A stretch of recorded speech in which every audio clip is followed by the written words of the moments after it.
বর্তমান সময়ের ভাইরাল হওয়া অনেকগুলো গানের মধ্যে একটি হলো কাজী নজরুল ইসলামের লেখা বুলবুলি গানটি। আর আজ আমরা কথা বলতে চলেছি এই গানের ইতিহাস নিয়ে। তো চলুন শুরু করা যাক। কাজী নজরুল ইসলামের দ্বিতীয় ছেলে বুলবুল মাত্র 4 বছর বয়সে গুটি বসন্ত রোগে মারা গিয়েছিল। ছেলেকে প্রচণ্ড ভালোবাসতেন নজরুল। আদরের ছোট্ট ছেলেকে হারিয়ে লাশের পাশে বসেই ক্রমাগত কাঁদছিলেন নজরুল। লাশের পাশে বসে কাঁদতে কাঁদতে অনেকটা সময় পেরিয়ে যায়। ওইদিকে লাশ দাফনের সময়ও হয়ে আসছিল। বসন্ত রোগীদের লাশ বেশিক্ষণ রাখা যেত না, পচে গন্ধ বের হওয়া শুরু হতো। নজরুল আদরের ছেলের লাশ দাফনের জন্য ব্যতিব্যস্ত হয়ে পড়লেন এবং তার কাছে তখন একটি কানাকড়িও ছিল না। অথচ লাশ গাড়িতে করে নিয়ে যাওয়া, কাফনের কাপড় এবং গোরস্থানে জমি কেনার জন্য তখন দরকার ছিল মাত্র 150 টাকা। আর সেই সময় 150 টাকা মানে অনেক টাকা।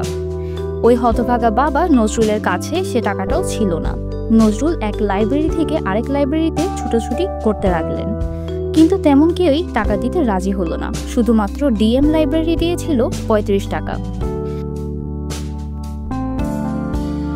আরও অনেক টাকার প্রয়োজন ছিল। ঘরে লাশ রেখে নজরুল গেলেন এক প্রকাশকের কাছে। প্রকাশক শর্ত দিল এই মুহূর্তে একটি কবিতা লিখে দিতে পারলে তারপর টাকা দেবে।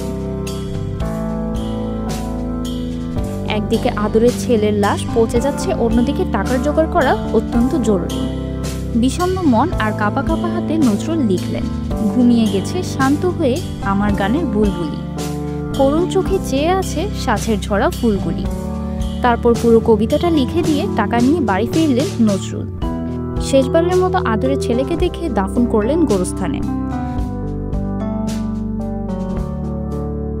যেই নজরুলের বই বিক্রি করে আজকে শত শত প্রকাশক কোটি কোটি টাকা কামাচ্ছে, সেই নজরুলই একদিন ছেলের লাশ ঘরে রেখে টাকার জন্য হন্যে হয়ে দৌড়েছিলেন। নজরুলের বেশিরভাগ সময়ে কেটেছে দুঃখ দুর্দশায়। টাকার অভাবে ছোটবেলায়ও কাজ করতেন রুটির দোকানে।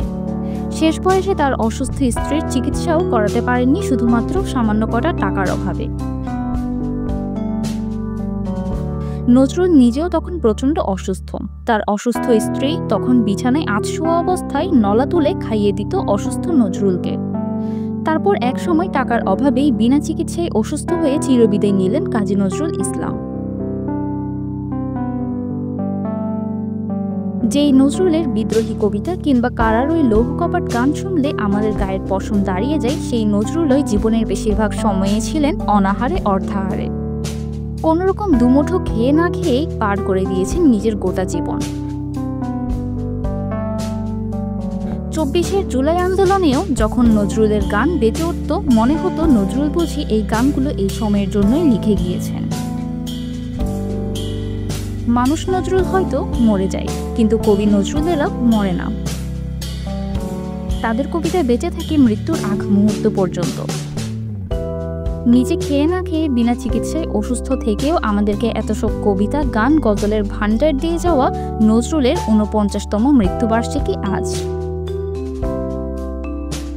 নজরুলের মতো লেখকেরা বহু যুগ পরপর জন্মায়, তারপর অনাহারে অর্থাহারে বিনা চিকিৎসায় একসময় মারা যায়। অকৃতজ্ঞ আমরা, কিছুই করতে পারি না তাদের জন্য। আজকের এই দিনে বিনম্র শ্রদ্ধা এবং ভালোবাসা কাজী নজরুল ইসলামের জন্য। আপনি আজও অম্লান আছেন কোটি কোটি মানুষের অন্তরে।